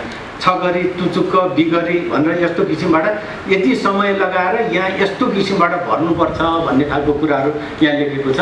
कतिपय शब्दहरू अझ पनि बुझिने छैन। त्यसपछि यहाँ भरिसकेपछि यो पानी चाहिँ बिस्तारै यो तलको नालीमा आउँछ। यो झार्दाखेरि यहाँ मुनि पनि यो च्याफी लुहे भनेर लेखिरहेको छ। लुहे भनेको त्यहाँ छर्किनु पर्यो, भर्नु भएन, यस्ता खालका कुराहरू लेखेर अझै यहाँबाट यो तल निस्किने बेलामा त्यहाँ लख छेने भनेर लेखिरहेको छ। यो एकदमै इन्ट्रेस्टिङ लागेको शब्द मलाई, यो लख छेने। मैले त बुझिनँ यो के भनेको भन्दाखेरि सरले फेरि बुझाइदिनु भयो। लख छेने भनेको लख भनेको त पानी हो, छेन्यो भनेको सछेन्यो घाँस छेन्यो भनेको कपाल कोर्ने। पानी यस्तो किसिमबाट बग्नु पर्यो कि कपालमा काङ्गियो दौडेको जस्तो गरेर सुरुक्क जानु पर्यो। अब मैले इन्जिनियरिङ भाषामा भन्दाखेरि त्यसलाई सुपर क्रिटिकल फ्लो भनेर भन्छौँ हामी। यो सुपर क्रिटिकल फ्लोमा यहाँबाट बगाउनुपर्छ भनेको छ। यो बगाउनुको पनि कारण छ। त्यसैले थोरै स्लिपमा एकदम हाई भेलोसिटीमा यहाँ बगाउने भनेर भनेको छ। त्योदेखि बाहेक अर्को चाहिँ यसमा यहाँनिर अरू पनि लेखिरहेको छ, धेरै कुराहरू छ यसमा। शिरोकृति राजा या त, हृदयकृति ब्राह्मण या त, नाभिकृति वैश्य या त, गुह्यकृति शूद्र या त, थते प्रणाली लक्षण भनेर लेखिरहेको छ। यो प्रणाली बनाउने तरिका चाहिँ 4 किसिमका प्रणाली हुन्छन्, जुन चाहिँ राजाको स्तरको, ब्राह्मणको स्तरको, शूद्रको स्तरको, वैश्यको स्तरको हुन्छ भन्छ। यसमा थप अध्ययनहरू आवश्यक पर्छ। तर एउटा चाहिँ सबैलाई थाहा भएको कुरो यहाँ प्रयाग दाइ पनि हुनुहुन्छ, उहाँले अझ एक्सप्लेन गर्नुहुन्छ होला कि प्रत्येक यो नाभि मण्डलभन्दा बाहिर चाहिँ यी ढुङ्गामा चाहिँ हात दुईटा चाहिँ के कोरेर राखेको हुन्छ, यहाँभित्र नहेर्नु भनेर। यो बिगार्लास् तिमीहरूले भनेर।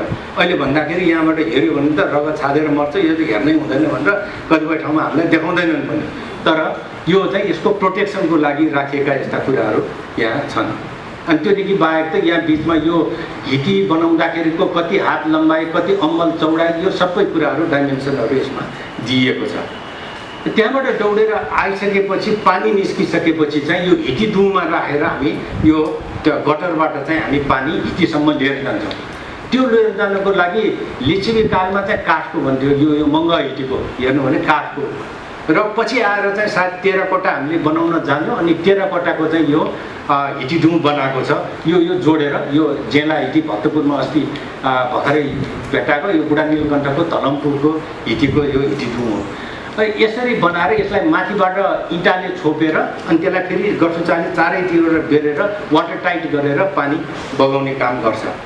र त्यो आएको पानीलाई यदि डाइरेक्सन चेन्ज गर्नु पर्यो, लेभल चेन्ज गर्नु पर्यो, दुईटा सोर्सको चाहिँ एक ठाउँमा ल्याउनु पर्यो अथवा एउटा सोर्सको दुईटा धारामा लानु पर्यो भने चाहिँ यो विविधमा अठल राख्छ। यो अठल पनि लिच्छवी कालका अठलहरू चाहिँ ढुङ्गाका हुने गर्छ, ठुल्ठुला। तपाईँले मङ्गा हिटीमा जानुभयो भने अगाडि एउटा त्यत्तिकै छोडेर राखेको छ, त्यस्ता खालका अठलहरू हुने गर्छ भने पछि गएर चाहिँ यो माटोको टेराकोटाको चाहिँ अठलहरू बनाउन थालेको देखिन्छ। र यति गरेर आइसकेपछि यो पानी चाहिँ हिटीमङ्गमा आउँछ। यो हिटीमङ्ग हामीले ढुङ्गे धारा अथवा हिटी भनेर भन्ने बित्तिकै हाम्रो दिमागमा आउने के हो भने एउटा यो गोहीको अनुहार भएको एउटा मुखबाट ढुङ्गा पानी झारिरहेको छ। यो गर्नुको पनि अर्थ के हो भन्दाखेरि यो चाहिँ गोही भनेको गङ्गाको वाहन हो, त्यसैले गङ्गाको मुखबाट पानी झार्नुपर्छ भनेर विभिन्न खालको कलाकृतिहरू बनाएको हुन्छ। तर गोही चाहिँ अवश्य पनि त्यहाँ राखेको हुन्छ। त्यसैले यसलाई हिटी मग्र अथवा हिटी मकर भन्ने शब्दको अपभ्रंश भएर अब हामी हिटी मङ्ग भनेर भन्छौँ। हिटी मङ्ग म यसमा जान्न चाहन्न। हिटी मङ्ग त्यो अघि भने हिटी पुस भन्यो, यतातिर चाहिँ यो पुरा हिटी गा भयो, जरो भयो, ढोँ भनेर त्यो नाली सबै कुरा यसमा इम्पोर्टेन्ट छ। र यो बनाउनको लागि डाइमेन्सनहरूको कुरा हेर्नुभयो भने यो अघि भनेको त्यो किताबमा चाहिँ यो 7 फिट 3 फिट 3 हात 7 हात होइन 2 हात आदि इत्यादि कुराहरू चाहिँ यसमा दिएको पाइन्छ। र यसरी बनाइसके पछाडि यति गाह्रोसँग यो लेभलमा अझ मैले अगाडि एउटा भन्न छुटाएको छु, यो मैले मेन्सन गर्नुपर्छ। खासै यहाँ केही इन्जिनियर साथीहरू पनि देखेको छु मैले कि यो ले गर्ने कुरा चाहिँ साँच्चै अचम्म किसिमबाट गरेको छ। यो ले गर्दाखेरि के गरेको छ भनेर भन्दाखेरि हामी इन्जिनियरिङमा चाहिँ के भन्छौँ भने एउटा इरिगेसन क्यानाल बनायो भने नन सिल्टिङ एन्ड नन स्काउरिङ भेलोसिटीमा बगाउनुपर्छ भन्छौँ। त्यो भने के भन्दाखेरि यहाँ बन्ने पानी बग्दाखेरि पानीको यति स्लोप त्यो भेलोसिटी कम हुनु भएन, जसले गर्दा त्यसमा भएको केही मसिनो पार्टिकलहरू त्यहाँ झर्नुहोस् अथवा यति जोडले जानु भएन यो भाँडोलाई नै खियाइदियोस्। त्यसले एउटा क्रिटिकल भेलोसिटीमा बग्नुपर्छ भनेर भन्छन्। तर यो हिटिङको सबै हिटिडुमहरू त्यही क्रिटिकल भेलोसिटीमा बगेको, त्यो 0.1 देखि 0.25 मिटर पर सेकेन्ड भेलोसिटीमा बगेको देखिन्छ। त्यो कसरी गर्यो होला भन्ने चाहिँ अचम्म। हामीलाई त थ्योडोलाइट मेसिन चाहिन्छ, लेभल मेसिन चाहिन्छ, त्यस बेला मान्छेहरूले कसरी गर्यो भन्ने चाहिँ मलाई अचम्म लाग्ने एउटा कुरो चाहिँ त्यो हो। र यति गाह्रोसँग बनाइसकेको यो हिटी, यति बनाइसके पछाडि यो तपाईँले सबै हिटीको मुनि चाहिँ यहाँसँग पुगेको एउटा मान्छे देख्नुहुन्छ, त्यो भनेको भगीरथ। भगीरथ प्रयासले मात्र यो बन्छ भनेर प्रत्येक हिटीको मुनि चाहिँ यहाँ भगीरथ राखेको हुन्छ। किन जसरी भगीरथले चाहिँ स्वर्गबाट मर्त्यलोकमा चाहिँ गङ्गालाई लिएर आयो, त्यसैलाई सम्झना गरेर चाहिँ यहाँ भगीरथ राखेको यहाँ अवस्था छ भने यो मात्र होइन, कतिपय ठाउँमा चाहिँ यस्ता खालका पहलमानहरू जस्ता के एकदम भुस्टिले जस्ता यत्रो पेट भएको मान्छे पनि राखेको देख्नुहुन्छ। यो भनेको चाहिँ भगीरथ नभइकन यक्ष हो। तपाईँले महाभारतमा सुन्नुभयो होला होइन, यक्ष प्रश्न भनेर चाहिँ युधिष्ठिरसँग प्रश्न गर्छ, त्यो पानी चलाउन जाने बेलामा उसको पर्मिसन बिना त्यो पानी लिन पाइँदैन। किनभने यक्ष भनेको हाम्रो पातालको संरक्षक हो, ऊ राजा हो भन्दाखेरि उसको स्वीकृति बिना लिन पाइँदैन भनेर यो चाहिँ यक्षहरू पनि विभिन्न आकारको यक्ष राखेको छ। यो पोखरी हो, यो नरिन्चा भने चाहिँ यो पाटन औद्योगिक क्षेत्र लगनखेल, यो चाहिँ हाम्रो जाउलाखेल, यो पुल्चोक, यो सबैले गएर यो पोखरीहरू भरेको छ। र तपाईँले त्यो पहेँलो देखिराख्नु भएको चाहिँ भूमिगत जल भण्डारहरू हो। र के बुद्धि पुर्याएका थिए भने हाम्रा पूर्वजहरूले यी पोखरीहरू यो जलभण्डारको छेउमा, अहिले भने नि हामीले पोखरीको छेउमा किन यो जलभण्डार चाहिँ लाई रिचार्ज गर्नको लागि पोखरी किन आवश्यक छ भन्ने कुराहरू यो चित्रले देखाएको छ। अझ अलिकति राम्रोसँग हेर्ने हो भने लाइट बाल्नुभएको कि यो हेर्ने हो भने चाहिँ यो माथिबाट यो लगनखेल हो। यो चाहिँ हाम्रो दरबार यहाँनिर छ, यहाँनिर सुन्दारा भयो, दरबार यहाँ अलिकति तल छ। त्यहाँबाट यो नरिन्चा भन्ने आकोफरबाट सबै हिटीहरू 8-9वटा हिटीहरू यहाँबाट चलाइरहेको छ। त्यसै गरी नाखेवाबाट यो सिन्चा हिटी र त्याग हिटी चलाइरहेको छ। र यो लगनखेलको पोखरीहरूले यसलाई रिचार्ज गर्ने काम गर्छ। र पोखरीहरूको फेरि पनि काठमाडौँ उपत्यका खानेपानी व्यवस्थापन बोर्डको अध्ययन अनुसार चाहिँ अहिले 233वटा पोखरीहरू हामीले अहिले डकुमेन्ट गर्न सकेका छौँ, जसमा 194 अझै छ, सानो पारिएको छ, अलिकति यताउता भएको छ, तर 193 अझै छन् भने 40वटा चाहिँ हामीले नासिसकेको अवस्था हो। अब यो टेक्निकल यो सामाजिक कुरा गर्दाखेरि यो पानी व्यवस्थापन कसरी गर्थ्यो त भन्दाखेरि अहिले जस्तो हाम्रो यहाँ चाहिँ केही भयो भने हाम्रो धारा बिग्रियो भनेर मेयर साहबलाई फोन गर्ने चलन चाहिँ हाम्रो जमानामा थिएन होइन। वडाध्यक्षलाई पनि डाक्न जान्छ, आफै व्यवस्थापन गर्छ। त्यो व्यवस्थापन गर्ने केही पद्धतिहरू छन्। त्यो पद्धतिलाई मैले क्विकली 2-3वटा कुरा यहाँ राख्छु। एउटा भनेको त मेरो आमा यतै कतै हुनुहुन्छ, मलाई याद छ, मलाई केटाकेटीमा चाहिँ बिरामी पर्दाखेरि एकचोटि जान्ने कहाँ देखाउनु लिएर गएको थियो। अनि लिएर जाँदाखेरि त्यो अनि त्यसरी उसले के भन्यो भने नाग दोषका नागलाई पूजा गर्दै भनेर भन्थ्यो। भनेर ल्याएर मलाई चाहिँ त्यो धाराहरू सबै हामीले सफा गऱ्यौँ अनि नागको पूजा गऱ्यौँ होइन। यसरी नागको पूजा गर्ने, अब नागको दोष हो होइन ठिकै हो, तर मेरो स्वास्थ्यलाई ठिक गर्नको लागि त्यो जमानामा रोगहरू भने प्रायः चाहिँ पानीजन्य रोग हो। अनि यहाँ मैले सोध्नु पनि हुन्थ्यो, यो धारातिर पिसा फेरि क्या तिमीहरूले भनेर चाहिँ गाली पनि गर्नुहुन्थ्यो। भन्दा यसलाई सरसफाइ राख्नलाई चाहिँ परिवारको स्तरबाट चाहिँ हामी सरसफाइका कामहरू गर्थ्यौँ। त्योदेखि बाहेक प्रत्येक हिटीहरूमा गुठीहरू हुन्थे, अहिले चाहिँ अधिकांश नासिसकेको छ, 2-4वटा अझै बाँकी छ। उनीहरूले वर्षमा एकचोटि पूजा गर्छन्, सरसफाइ गर्छन्। यो चाहिँ आल्को हिटीमा त्यहाँको टुहुदेव वज्राचार्य जसले इस्ट्याब्लिस गरेको उसका सन्ततिहरूले अहिले पनि खाइसहनुको दिन भनेको वैशाख 1 गतेको दिन चाहिँ यहाँ यो पूजाहरू हुने गर्छ। अथवा अनि त्यसपछि बाहेक चाहिँ हाम्रो यो सिटी नखाउमा सबै यो के भन्छ सबै टोल मिलेर धाराहरू हिटीहरू के भन्छ इनारहरू सफा गर्ने काम हुन्छ। एउटा अर्को इन्ट्रेस्टिङ कुरो चाहिँ मलाई लागेको पाटनमा भेटाएको चाहिँ यो चाहिँ पाटनको साथीहरूले भन्न सक्नुहुन्छ होला, यो फोटो चाहिँ यो पूर्णचण्डीमा सिद्धिलक्ष्मीका अगाडि 10 विद्याको पूजा हुन्छ यो इन्द्र जात्राको टाइममा। होइन। त्यो 10 विद्याको पूजा गर्दाखेरि यो 8-10 भाग कति राखेको हुन्छ। यो एउटा भाग चाहिँ उनीहरूको पूजा कसलाई दिनुपर्ने रहेछ भने त्यो अलिक पर चाहिँ त्यहाँ नागापुखु भन्ने छ, त्यो पोखरीमा को वरिपरि बस्ने पोडेहरूलाई चाहिँ यो दिनुपर्छ। किन त भनेर भन्दाखेरि त्यो उहाँहरूको जिम्मा, त्यो पोडेहरूको जिम्मा चाहिँ के रहेछ, त्यो पोखरीको सरसफाइ गर्ने, हेर्ने र त्यहाँ कमलको फुल फुलाउने र त्यो कमलको फुल ल्याएर त्यही सिद्धिलक्ष्मीको मन्दिरमा चाहिँ चढाउनु पर्ने। हुन त अब अनफर्चुनेटली अब यो गर्छ गर्दैन मलाई थाहा छैन, किनभने त्यही पोखरीमाथि अहिले चाहिँ व्यापार प्रवर्धन केन्द्र भन्ने ठुलो बिल्डिङ बनाएको छ होइन, त्यो पोखरी त छैन। तर यस्ता खालको काम गरे बापत चाहिँ त्यो क्षतिपूर्ति पनि दिने, ज्याला पनि दिने चाहिँ प्रचलन पहिला हाम्रो प्रचलनमा थियो। र अनि अर्को चाहिँ यो एउटा प्रचलन चाहिँ फेरि साँच्चै इन्ट्रेस्टिङ खालको छ। कहीँ नभएको जात्रा हाँडी गाउँमा भनेर भन्छौँ होइन। हाँडी गाउँमा गएर चाहिँ त्यो भएको नभएको पोखरीमा भएभरको त्यो रथै लिएर गहना खोज्ने भनेर हामी त्यहाँभित्र जान्छौँ।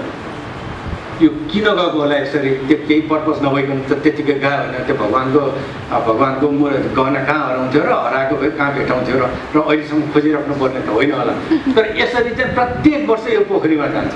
अझ त्योदेखि बाहेक पनि यो चाहिँ यो ज्यापुखु भनेर हरिसिद्धिमा छ।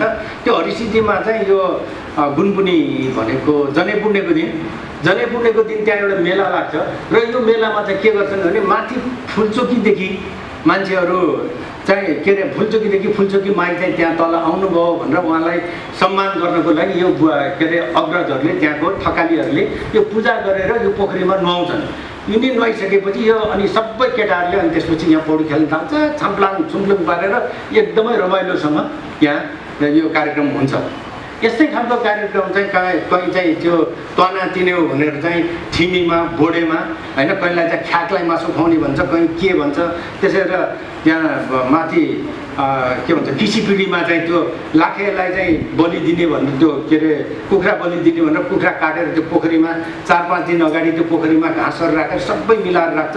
4-5 दिन कसैलाई छुन पनि दिँदैन। अनि त्यहाँ गएर फेरि यसरी पौडी खेल्छ होइन। त्यसै गरिकन खोकनामा छ, बुङमतीमा छ, माथि के भन्छ किर्तिपुरमा। अब किर्तिपुरमा अचेल चाहिँ त्यो पोखरी एउटा बाँकी छ यता, यो पाटनको मलाई थाहा भएको यो चाहिँ के भने यो प्रयाग पोखरीमा मतियाको बेलामा चाहिँ त्यत्रो आएका सबै मतियामा आउने मान्छेहरूलाई चाहिँ पुण्य लाग्छ भनेर यो पोखरीको भित्रबाट हिँडेर जाने चाहिँ व्यवस्था गरेको हुन्छ, त्यहाँबाट हिँड्नुपर्छ भनेर। तर हुन त अहिले ढलान गरेर राखिएको छ, त्यो हिँड्नु र हिँड्नुको त अर्थ छैन होला। तर यो सबैको कुरो के हो भने त्यो पोखरीलाई हिल्याउने गर्ने काम चाहिँ एकदमै महत्त्वपूर्ण हुने रहेछ। जसरी हामीले अहिले धान रोप्दाखेरि हिल्याउँछन् नि होइन, हिलो खेल्छन् नि, त्यो त्यतिकै खेलेको होइन। त्यसको पर्पज पनि छ। त्यसले चाहिँ त्यो पानी र माटोलाई राम्रो मिसेपछि एउटा अक्साइडको एउटा लेयर त्यहाँ बन्छ साइन्टिफिकल्ली, जसले गर्दाखेरि त्यो वाटर लेयरले गर्दाखेरि त्यो पर्कुलेसन चाहिँ त्यसले एकदमै कम गर्छ, रोक्छ। त्यो रोक्नको लागि यो पोखरीहरू वर्ष दिनभरि हुनको लागि र तपाईँले हेर्नुभयो भने यो सबै पोखरीहरूमा चाहिँ राजकुलोहरू जोडिएको चाहिँ भेट्नुहुन्न होइन। त्यसैले यहाँ पानी जम्मा गर्नुपर्ने हुन्छ। त्यसै गरिकन भक्तपुरमा, साँखुमा होइन, अझ नवदेशमा चाहिँ बुपु हिती सिक्यौ जात्रा भनेर 9वटा हितीहरू पखाल्ने जात्रा भनेर पनि छ।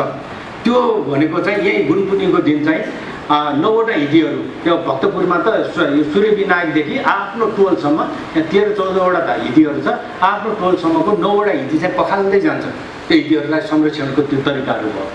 त्यसमध्येको यो त्रिपुरा सुन्दरी हिती भनेको चाहिँ दरबारभन्दा पछाडि छ। र पाटनको अर्को चाहिँ यस्तै व्यवस्थापनको अर्को एउटा चाहिँ इन्ट्रेस्टिङ कुरो छ। त्यो हाम्रो यहाँ पूर्ण यतै कतै हुनुहुन्छ, यो चाहिँ उहाँले मलाई देखाउनु भएको हो र अनि धेरै मान्छेहरूले पाटनको, तपाईँहरूलाई त धेरैलाई थाहा छ होला, यो चाहिँ मच्छेन्द्रनाथको जात्रा सकिसकेपछि त्यो बटुक भैरवको मन्दिरमा थुर अगाडि लगनखेलमा त्यहाँ एउटा पूजा हुन्छ जसलाई चाहिँ मांसाहुति यज्ञ भन्छ। त्यो मांसाहुति यज्ञ गर्ने बेलामा यो पाण्डुहरू, यो मिननाथको पाण्डुहरू बसेर त्यहाँ एउटा यज्ञ गर्छन् र विभिन्न खालको कामहरू गर्छ। त्यहाँ एक जोडी त्यो गर्ने बेलामा चाहिँ यो उहाँले समात्नु भएको भाँडोमा चाहिँ एक जोडी माछा छ, उहाँहरू यो पिँजडामा एक जोडी भँगेरा छ, चरा छ। यो सबै राखेर चाहिँ उहाँहरूले चाहिँ योपालिको जात्रा चाहिँ एकदमै राम्रोसँग सम्पन्न भयो होइन। हामीले कुनै व्यक्तिगत लाभ लिएका छैनौँ। अझै हामी सोसियल अडिटिङ भन्छौँ नि, this is exactly the social auditing. त्यो सोसियल अडिटिङ उहाँले पढेर सुनाउँदै हुनुहुन्छ। गरिसकेपछि ल अब यो सन्देश चाहिँ स्वर्गमा पुर्याउन जाऊ भनेर चाहिँ यो चरालाई छोडिदिन्छ, स्वर्गमा पठाउँछ र पातालमा पनि पठाउनु पर्यो भनेर यो माछालाई चाहिँ पातालमा छोडिदिन्छ, त्यो पोखरीमा, सप्त पाताल पोखरीमा। अनफर्चुनेटली सप्त पाताल पोखरी त्यस बेला त्यहाँ बिल्डिङ बनिरहेको थियो, उहाँहरूले रोक्नुभयो। अहिले त यो अवस्था छैन, खुसीको कुरो चाहिँ अहिले चाहिँ त्यहाँ यसरी छ। अब यो पोखरी बनाउने कुरो अहिले आउँछ, हाम्रो मेयर साहबले यसको लागि व्यवस्था गर्दै हुनुहुन्छ। र अन्त्यमा चाहिँ सबभन्दा ठुलो हिटीसँग सम्बन्धित जात्राको कुरा गर्ने हो भने सबभन्दा ठुलो जात्रा भनेको मेरो विचारमा मच्छेन्द्रनाथको जात्रा हो। त्यो मच्छेन्द्रनाथको जात्राको अब पाटनको मानिसहरूले बिस्तारै भुल्न थालिसक्यो। त्यो के हुँदो रहेछ भने यो जात्रा सञ्चालन गर्नको लागि चाहिँ त्यहाँ भएका प्रमुख पोखरीहरूमा ल बिलिबिली जामा भनेर भन्दो रहेछ कि भरि हुनुपर्छ अरे, अनि मात्र त्यो जात्रा गर्न पाइन्छ भन्ने रहेछ बुढापाकाको चलन। अनि त्यो बिलिबिली ल जाग्यो भनेको भरि पानी पार्ने भनेको कहिले भन्दाखेरि यो जात्रा कहिले हुन्छ? चैत वैशाखमा होइन, सबभन्दा सुक्खा टाइममा। सबभन्दा सुक्खा टाइममा पोखरीमा टन्न पानी कसरी हुन्छ? त्यो नेवारहरूको एउटा चलन छ कि त्यो सिधा कुराहरू भन्दैन, घुमाएर कुरा भनेको हुन्छ, बुझ्नुपर्ने हुन्छ।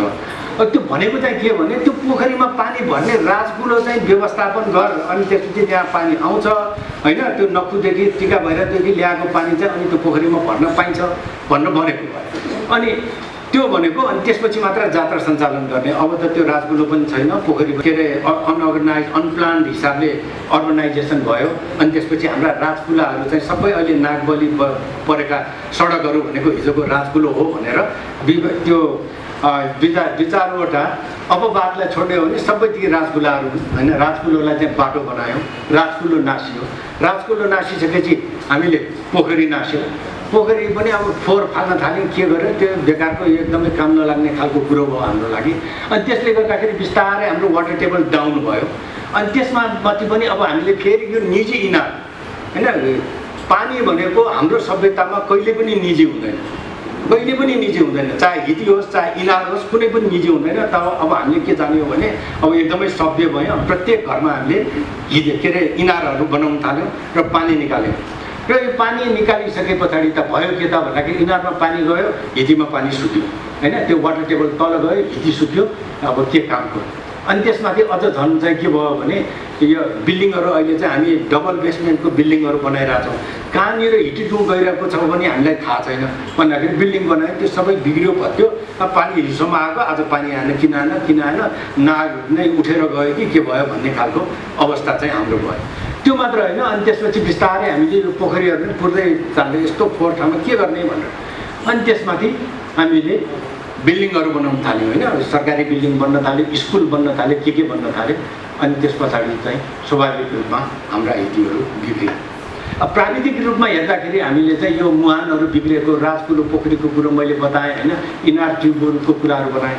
पाटनको मान्छेहरूलाई सोद्धा, अलिक बुढापाका मान्छेलाई सोद्धाखेरि चाहिँ यहाँ हिटी कहिलेदेखि बिग्रियो भन्दाखेरि उनीहरूले के भन्छ भने त्यो भण्डारी बिल्डर्सले बिगारेको भनेर भन्छ होइन। तपाईँहरू कतिलाई पक्कै पनि थाहा हो त्यो भण्डारी बिल्डर्सले बिगारेको। त्यो भण्डारी बिल्डर्स हुने को भनेर हेर्दाखेरि 1978मा नेपाल सरकारले वर्ल्ड ब्याङ्कसँग ठुलो आइडियल लोन लिएर चाहिँ यहाँको ड्रेनेज सिस्टम बनाएको थियो। त्यो ड्रेनेज सिस्टम बनाउँदाखेरि यो ड्रेनेज सिस्टम बनाउँदा खानेपानी संस्थानले त्यस बेला बनाउँदाखेरि यहाँ के बनायो, के बिगेर त्यो हिटीको त्यो ड्रुन कहाँबाट गएको छ छैन केही मतलब भएन, त्यो किसिमबाट बिग्रेको रहेछ होइन। त्यसले गर्दा बिल्डिङहरू बन्यो। यो एउटा चाहिँ हाम्रो आलको हिटीमा एउटा इनार खन्नु पऱ्यो, खन्दाखेरि तपाईँले यहाँ दिएन भने यहाँ हिटी डुम हिटिरहेको थियो होइन, एउटा पुरानो बिग्रेको हिटीको हिटी डुम चाहिँ यहाँबाट गइरहेको थियो। यस्ता खालका अवस्थाहरू थियो होइन। अब त्यसै गरी यो चाहिँ कुमारी पार्टीको फोटो। यो कुमारी पार्टीमा पहिला चाहिँ पाटनमा तफुगु भनेर चाहिँ ठुलो पोखरी थियो, 16-17 रोपनीको पोखरी थियो, जसमा चाहिँ राजकुलो आउँथ्यो। यो पोडेखबाट चाहिँ राजकुलो आएर यहाँ जोडिन्थ्यो। अब यसमा चाहिँ त्यो पोखरी त बाँकी छ, एउटा चाहिँ यो कुमारी पार्टी भनेर चाहिँ यो पार्टीमा चाहिँ जहाँ कुमारी बसेर मच्छेन्द्रनाथको रथयात्रा हेर्नको लागि बनाएको पार्टी छ, त्यहाँ तपाईँले एउटा सिंहासन पनि देख्नुहुन्छ। त्यो पार्टी र यो आधा रोपनी हो कि कति रोपनी जग्गा बाँकी भएको पोखरी बाँकी छ, सबै चाहिँ यो तात्कालीन नगर पञ्चायतले चाहिँ यो बेचिदियो होइन, अब छैन। अब यो किसिमबाट भइसके पछाडि स्वाभाविक रूपमा पानीको हाहाकार त हुने नै भयो नि होइन। यो पाटनको चाहिँ 1964 को एरियल फोटोग्राफ। यसमा हेर्दाखेरि पाटन सहर यो मैले सेट लगाएको यतिसम्म मात्र थियो, तर अहिले त्यसैलाई हेर्ने हो भने यो गुगल म्यापमा यत्रो थियो पाटन। अहिले पाटन बढ्दा बढ्दा बढ्दा भन्नु यहाँबाट गएर हामी चापागाउँ पुगिसकेका छौँ होइन। भन्दाखेरि यो जमिनले सोच्न नपाउने हो भने हाम्रो धारामा हितीमा कसरी पानी हुन्छ, यो च्यालेन्ज हो। त्यसैले रिचार्जको इस्युजहरू चाहिँ हाम्रो लागि एकदमै महत्त्वपूर्ण हो। त्यसै गरी सामाजिक रूपमा हेर्ने हो भने हाम्रो हितीको गुठीहरू मासिएर गयो, व्यवस्थापनका कुराहरू खत्तम भयो होइन। सहरी सेवा सुविधाहरू चाहिँ फेरि सेन्ट्रलाइज भयो, लोकल कम्युनिटीको जिम्माबाट बाहिर गयो, त्यसले गर्दाखेरि पनि समस्या भयो। अर्कोतिर धार्मिक आस्था हिजोदेखि गर्नु हुँदैन है भन्ने खालका कुराहरू अब चाहिँ त्यो धार्मिक त्यो डर त्रास भन्ने रहेन, जसले गर्दाखेरि हाम्रा हितीहरू बिग्रिए। अब कति यो पुरानो बिग्रेको कुरा गर्दै अलिकति राम्रो प्रयासहरूको पनि कुरा गरौँ न होइन। अलिकति पोजिटिभ विचार पनि अगाडि ल्याउनु पर्यो भनेर यो 2-3वटा कुराहरू म राख्छु। प्रयास भएको छ यो चाहिँ भक्तपुरको रानी पोखरी, भक्तपुर नगरपालिकाले भर्खरै मात्र सकाएको, आर्मीसँग लिएर अनि नगरपालिकाले कम्प्लिट गरेको। त्यसै गरेर यहाँ ललितपुरमा चाहिँ थुप्रै ठाउँहरूमा चाहिँ रिचार्ज वेलहरू बनाइएको छ। टोल टोलमा त्यो चोकहरूमा 25-30वटा होइन यो रिचार्ज वेलहरू बनाइएको थियो। यो CIUD भन्ने संस्थाको मार्फत यहाँको कम्युनिटीसँग मिलेर बनाएको थियो। यो चाहिँ आल्गोहिटीको हो। आल्गोहिटीमा यस्तै खालका रिचार्ज वेल 3 कम्युनिटीले पनि बनाएको छ होइन। यसरी रिचार्ज वेलहरू बनाएर कम्तीमा हिटीमै पानी नआए पनि कम्तीमा इनारमा पानी त आओस् न भन्ने हिसाबले बनाएको छ। अनि त्यसै गरिकन अर्को राम्रो काम भन्दाखेरि बुङ्गमतीको यो देपुखु हो, जुन बेला रानी पोखरीमा चाहिँ डोजर चलिरहेको थियो र ढलान भइरहेको थियो, त्यो बेला यो पोखरी चाहिँ यहाँका जनताहरूले मान्छे लागेर यो सबै हिलो निकालेर चाहिँ यहाँ पोखरीहरू बनाइरहेका थिए। त्यसपछि चाहिँ यो बुङ्गमतीको बाहिरको अर्को पोखरी निर्माण भएको रोटरीको सपोर्टबाट। अब ठिमीको यहाँ पूर्व मेयर साहब हुनुहुन्छ, यो पोखरी, यो 2 पोखरी मध्येको एउटा न्यू पुखु मध्येको एउटा पोखरी, यो पोखरीलाई चाहिँ यसरी कन्भर्ट भयो। अहिले योभन्दा सँगैको अर्को पोखरी पनि बनिसकेको छ। अझ मैले यहाँ फोटो राख्नु पऱ्यो होइन। त्यसपछि बिस्केट जात्रामा चाहिँ यहाँ त्यो पोखरीमा त्यो गर्मीमा चाहिँ स्नान गरिरहेको छु। अर्को एउटा यो बोडेको पोखरी कसरी मासिन्छ र के हुन्छ र कसरी बचाउनु पर्ने रहेछ भन्नेको एउटा उदाहरण यो पनि। यो पोखरीको फुल त्यो कमलको यसलाई पनि पलेसमा पुख्रो भन्छ। यो कमल पोखरीबाटको फुल पनि लगेर यहाँ देवताहरूलाई चढाउनुपर्छ त्यहाँ। तर यो जिम्मा लिइरहेको एउटा पोडे जातिको एकजना मान्छे यहाँ बस्नुहुन्थ्यो, उसले चाहिँ त्यो जिम्मा दिइरहेको कागजलाई नै बनाएर चाहिँ लाल पूर्जा निकालेछ र बेच्दैछ। अनि यो जग्गा बेच्दैछ, एकजना कता मनाङतिरको मान्छेले जग्गा किनेछ र अनि त्यसपछि आएर चाहिँ यसलाई चाहिँ अब डोजर लगाएर अब सम्झाउनु पऱ्यो र बेच्नु पऱ्यो भन्नु लाग्दाखेरि बल्ल यहाँका मान्छेहरूले थाहा पायो कि यो पोखरी त बेचिसकेछ, सार्वजनिक पोखरी। त्यसपछि मुद्दा लड्दा मलाई मेरो 1 महिना पनि भएको छैन, सर्वोच्च के अरे अदालतबाट चाहिँ अहिले यो मुद्दा जितेर यो सार्वजनिक भइसकेको छ र यो सार्वजनिक पोखरीलाई त्यो मुद्दा लड्दै गर्छ भनेर नगरपालिकाले यसलाई सार्वजनिक पोखरी भनेर बनाइसकेको छ होइन। आशा लाग्दा कुराहरू खास गरिकन यो स्थानीय निर्वाचन भइसकेपछि 5 वर्ष यता चाहिँ यस्ता थुप्रै कामहरू, यस्ता राम्रा कामहरू भएको छ। त्यस्तै यो पोखरी चाहिँ के विष्णुवीर के पोखरी भनेर भन्छ, विष्णुकुण्ड भनेर भन्छ। त्यो विष्णुकुण्डमा चाहिँ यसरी पोखरी बनाउनु भयो र हाम्रो मेयर साहब यहाँ यही पौडी खेल्न सिकेको यो पोखरी भनेर यसको उद्घाटन चाहिँ उहाँले आफैले स्विमिङ गरेर चाहिँ उद्घाटन गर्नु भएको थियो होइन। केही आशा लाग्दा कुराहरू भएका छन्। अब ललितपुरकै कुरा गर्ने हो भने त्यो 17 वर्ष लडेर चाहिँ अहिले हामीले चाहिँ त्यो सप्तपाताल पोखरी जितेका छौँ र अहिले मेयर साहब यहीँ हुनुहुन्छ कि यसलाई चाहिँ अब कस्तो पोखरी, यो सप्तपाताल पोखरी हो यताको, यसको ब्याट्री अनि सँगसँगै चाहिँ यो अर्को चाहिँ यो पलिसमा पोखरी, यो राजदलभित्रको यो पोखरीलाई लिएर चाहिँ अहिले पोखरी बनाउनुको लागि योपालि बजेटहरू राख्नु भएको छ, काम अगाडि बढिरहेको छ। त्योदेखि बाहेक पनि राजकुलोको हिसाबले हेर्ने हो भने यो राजकुलोहरू पहिला यस्तो थियो, यो 1972 को एरियल फोटोग्राफमा भएको। यी राजकुलोहरूलाई फेरि बिउताउने भन्ने काम चाहिँ ललितपुर महानगरपालिकाले योपालि बजेटमा राखेर अगाडि बढाउने भन्ने कामहरू भइरहेको छ।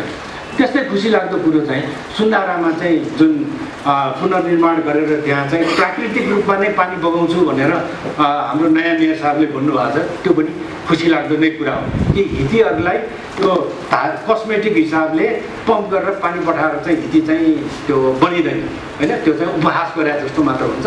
त्यसमा प्राकृतिक रूपमा बगाउने कामको लागि केही प्रयासहरू काठमाडौँमा पनि भएको छ। र यो हिती प्रणालीबाट अहिले संसारले के सिक्ने त भन्ने कुरा हेर्ने हो भने जलवायु परिवर्तनसँग जुझ्नु पऱ्यो भनेर वाटर एउटा मेजर इस्यु हो। त्यसको लागि चाहिँ हामीसँग सिक्न सकिन्छ। यो अहिले यो चाइनामा चाहिँ स्पन्ज सिटीको कन्सेप्ट आएको छ। केही होइन स्पन्ज सिटी भनेको, हाम्रो बाबुबाजेले पोखरी बनाएर जे गरे हो त्यही हो। के भने सबै पानीलाई रिचार्ज गर्नु पऱ्यो, ग्राउन्डमा रिचार्ज गर्नु पऱ्यो अनि वाटर त्यहाँ हुन्छ, त्यसलाई हामीले प्रयोग गर्न सक्छौँ बर्खाको बेलाको बेलामा भनेर भनेको होइन। पोखरी बनाउने, रिचार्ज पिट बनाउने, तराईको लागि त अझ यो अर्को उपाय हुनसक्छ। तर हामी चाहिँ के भइरहेछौँ भनेर भन्दाखेरि यो जमलको फोटो हो। यतातिर रानी पोखरीमा पानी कहाँबाट ल्याउने भन्ने चिन्ता छ, अर्कोतिर जमलमा चाहिँ जलमग्न छ। यो पानी त्यो पोखरी बनाएकै चाहिँ यो माथिको पानी लानुको लागि हो भनेपछि अब तर यो पानी त अहिले मलाई सोध्नुहुन्छ म पनि लानुहुन्छ भनेर भन्दिनँ। किनभने यहाँनिर हामीले ढल बनाएको छौँ, त्यो ढलमा चाहिँ निकास ढल दिशा पिसाब सबै जोडेका छौँ, त्यो लगेर पोखरीमा चाहिँ राख्नु हुँदैन। त्यसैले हामीले वर्षे ढल र निकास ढल चाहिँ सेपरेट सिवेज सिस्टममा नगइकन हाम्रो यो पानीको प्रब्लम चाहिँ सल्भ हुँदैन जस्तो लाग्छ मलाई। यो त्यस्तै गरेर पाटनको यो पुल्चोक क्याम्पस अगाडि अहिले बेस्तरी पानी परेको छ। तपाईँ अहिले जानुभयो भने देख्नुहुन्छ होला, यहाँ चाहिँ सडकमा चाहिँ भेल आउँछ। किनभने यो भेलको पानी चाहिँ जानुपर्छ माथिको ल पुखुमा, यो जानुपर्छ हाम्रो पलेसम्म पुखुमा। अब त्यता पानी जान नपाइसकेपछि त सडकमा पानी त बग्दैन भयो। यो खालका चिन्ताहरू हामीलाई छ।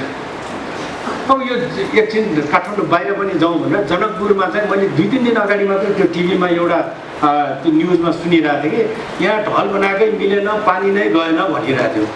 जनकपुर यस्तो ठाउँ हो त्यहाँको स्लोप चाहिँ यति मिनिमम छ कि त्यो ढल बनाउनु साह्रै गाह्रो छ।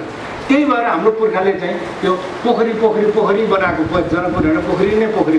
जनकपुर मात्र होइन पुरै तराई चाहिँ लगभग त्यही अवस्था हो। त्यहाँ चाहिँ हामीले ढल बनाएर समाधान खोजिरहेछौँ, जुनबाट हामी सायद काठमाडौँबाट त्यो पनि कुरा सिक्न सक्छौँ। र त्यस्तै अर्को चाहिँ यो के भन्छ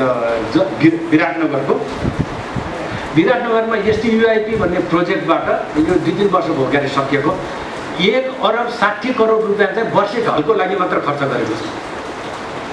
यत्रो पैसा चाहिँ खर्च गर्नु पर्दैन थियो। मेरो विचारमा हिती प्रणालीबाट सिक्ने हो भने के गर्न सकिन्थ्यो त भनेर भन्दाखेरि एउटा कुनै सहरको मैले यो नेटबाट डाउनलोड गरेको, कहाँको पनि थाहा छैन मलाई। यो सहरमा चाहिँ यदि पानी व्यवस्थापन गर्नु पऱ्यो भने यो माथिबाट नदी बगेको छ, यो बस्ती हो भने हामी के गर्छौँ भने यसरी 2टा ठुल्ठुलो ढल लगाएर जोडिदिन्छौँ। अनि त्यो ढल जोड्नुको सट्टा त्यहाँनिर यो 4वटा जति पोखरी बनाइदिएको भए त्यो ढल त तपाईँको मान्छे डौलो नि यो 1 मिटरको 1.5 मिटरको सट्टा चाहिँ होइन 1 फिटको ढल भए पुग्छ होला हामीलाई। अनि त्यति हुने भने कस्ट कति रिड्युस हुन्छ, इन्भाइरोमेन्टल बेनिफिट कति हुन्छ, यी खालका कुराहरू त हुने नै भयो। र अन्त्यमा यो हिती प्रणालीबाट के सिक्ने त भनेर भन्दाखेरि अब हामीले गर्नुपर्ने काम के हो त भन्दाखेरि सबै हितीहरूको मुहान, हिती जुन र निकासहरूको नक्साङ्कन चाहियो। कहाँबाट गएको छ भने यो म्यापिङ चाहिँ एकदमै अर्जेन्ट भइसकेको छ। किनभने बुढापाकालाई मात्र थाहा छ, उहाँहरू बिस्तारै सकिँदै जानुभएको छ भन्दाखेरि त्यो मेमोरीलाई चाहिँ क्याच गर्न चाहिँ हतार भइसकेको छ। त्यस्तै गरिकन हितसँग सम्बन्धित अमूर्त सम्पदालाई पनि संरक्षण गर्नु पऱ्यो, जसले गर्दाखेरि मूर्त सम्पदालाई संरक्षण गर्न सजिलो हुन्छ। र त्यसै गरिकन यी कामहरूलाई लोकल कम्युनिटीको इन्भल्भमेन्ट बिना चाहिँ यो सम्भव हुँदैन होइन। नगरपालिकाले गएर म बनाउँछु भनेर गएर हुँदैन। त्यो चाहे चाहिँ सुन्धारा होस्, चाहे चाहिँ त्यो अर्को कुनै धारा होस्, त्यो हुँदैन। खालि पोलिटिकल एजेन्डा बनाउनु हुँदैन। यसलाई सस्टेनेबल कसरी गर्ने भन्ने आस्पेक्ट चाहिँ महत्त्वपूर्ण छ। र अर्को चाहिँ अर्को महत्त्वपूर्ण कुरा के भने यो होल हिटी सिस्टमलाई चाहिँ हिटी राष्ट्रिय सम्पदा भनेर घोषणा गर्न चाहिँ जरुरी छ जस्तो मलाई लाग्छ, जसले गर्दाखेरि यसलाई हामीले संरक्षणको लागि कानुनी बलियो आधार चाहिँ यसले प्रदान गर्छ। र त्यसपछि चाहिँ सम्भव सबै राजकुलोहरूलाई चाहिँ हामीले पुनरुत्थान गर्न जरुरी छ। म यहीँबाट बधाई दिन चाहन्छु हाम्रो ललितपुर महानगरपालिकाको मेयरज्यूलाई। टिका भैरवको राजकुलो चाहिँ फेरि दिन चाहन्छु। धन्यवाद।